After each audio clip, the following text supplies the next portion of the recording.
Bonjour à tous, je poursuis sur la dissonance cognitive de Léon Festinger, concept qui est né en 1957. Alors je prends un premier cas de dissonance, une première typologie, la dissonance comme conséquence des décisions prises.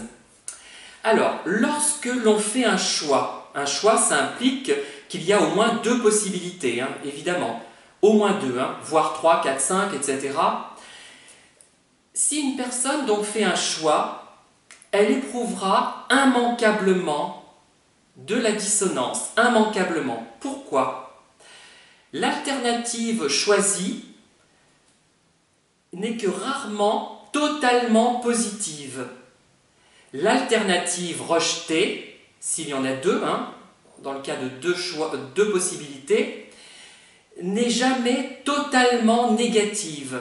Donc ce qu'on a choisi comporte des éléments négatifs et celle qu'on a rejetée comporte des éléments positifs.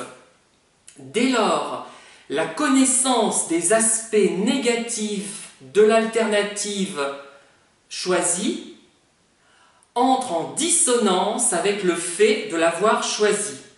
De la même façon, la connaissance des aspects positifs de l'alternative rejetée entre en dissonance avec le fait de l'avoir rejetée.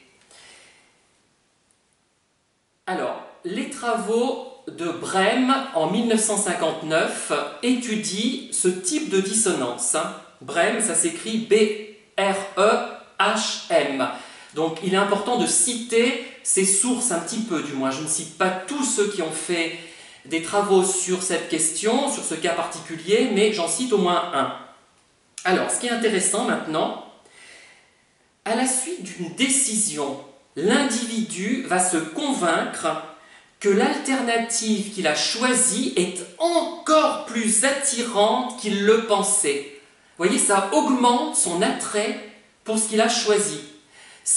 Le but, c'est de retrouver une situation qui ne soit pas une situation de malaise, de mal-être.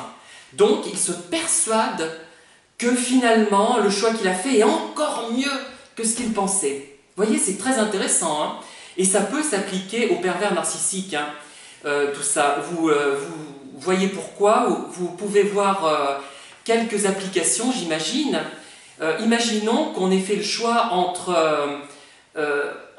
quelqu'un qui s'avère être un pervers narcissique et un autre qui était finalement très bien. Bon, on se rend compte que l'autre avait des qualités et notre pervers narcissique qui est un pervers narcissique. Donc bon, eh bien, il est possible qu'on finisse par se convaincre qu'on a fait le meilleur choix et qu'on reste avec lui pour cette raison.